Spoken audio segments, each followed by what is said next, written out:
In the mid-14th century, something stirred deep in the grasslands of Central Asia. Among the rodents and fleas of the steppe, a bacterium known as Yersinia pestis had been quietly circulating for centuries. Isolated, contained, it was a disease the world had never truly confronted. That was about to change. The ancient trade routes of the Silk Road had long connected east and west, carrying silk, spices, and gold across vast continents.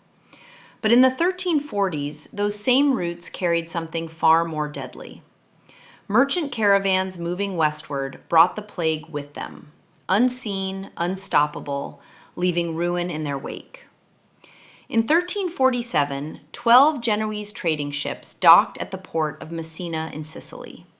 The sailors aboard were dead or dying, their bodies covered in black swellings oozing blood and pus. Port authorities ordered the ships out of the harbor immediately. It was already too late. Within months, the plague had spread deep into the cities and towns of Europe. Rats moved through the streets in vast numbers. People who woke up healthy were dead by nightfall. No one understood the cause. No one knew how to stop it. Physicians were helpless. Prayers went unanswered. The symptoms were unmistakable and terrifying. Painful, egg-sized swellings called buboes erupted in the armpits, the neck, and the groin. High fever, vomiting, and blackened skin followed. The smell was overwhelming. Most who showed symptoms were dead within 2 to 7 days. As the death toll rose, the social fabric of medieval Europe began to tear apart.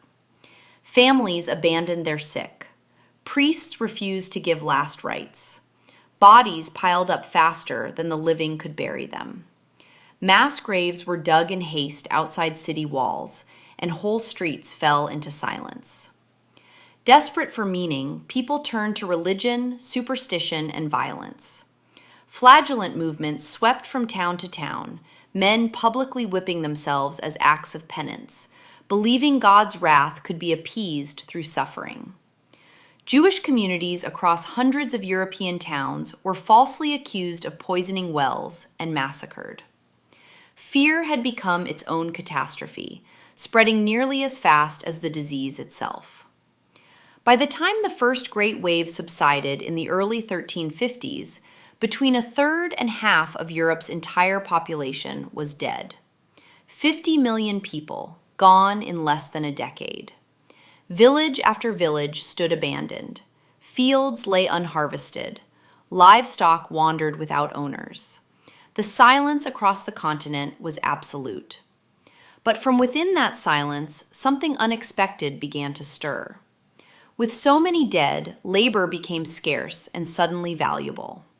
Surviving peasants and workers found they could demand better wages, better conditions, greater freedom.